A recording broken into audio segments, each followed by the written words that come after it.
Well, right now, millions of fans across North America and the world are shaking their heads in disbelief with the NHL season essentially on life support. For nearly a year, billionaires have faced off against millionaires.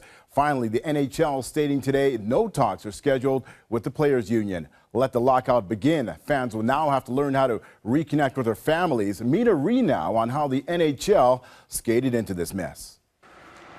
Matthew Schneider made a beeline to the ice today, fresh off the red eye from New York after talks broke off in CBA negotiations. Listen, my phone's in there. I'm anxious for it to ring, but I find a hard time thinking that come midnight there won't be a lockout.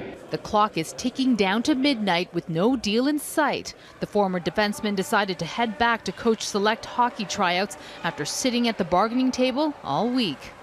We're going to be here in Toronto this week, and we're going to have an open invitation for the league to come up here and negotiate.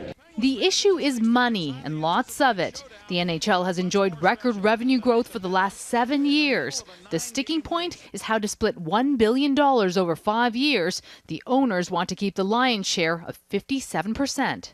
Schneider endured 2 lockouts, including the last, where the players conceded and agreed on a salary cap after sitting out an entire season, and it hurt. You know, each percentage in hockey revenue is $33 million.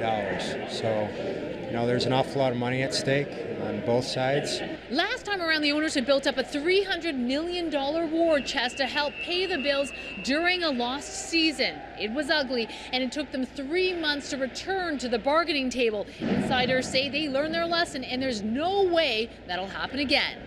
I'll be more concerned when this 11th hour, which is about 2 weeks away, the 11th hour, if real progress hasn't been made, if they're not down to serious stuff at this point. Tonight is a little bit of a, I know it's a lockout, but what are you locking out? There's nothing to lock out yet. Training camps haven't even started. And this time around, the players have Donald Fear on their side. But there's no pretense of optimism here for those with their eyes on the ice. As soon as the lockout hits tonight, they're looking to go to Europe.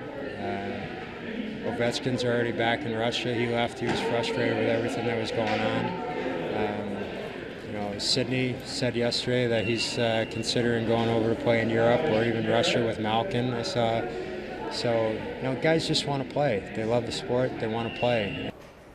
And Schneider says that he's been YouTubing old videos of guys like Wayne Gretzky and Brendan Shanahan talking about the very same things we're discussing here today, and that's why he feels so frustrated. The fact that they've been through this 3 times before, and if they are indeed locked out at midnight tonight, which will likely be the case barring any kind of miracle, this will be the 4th time in NHL history that there's work stoppage.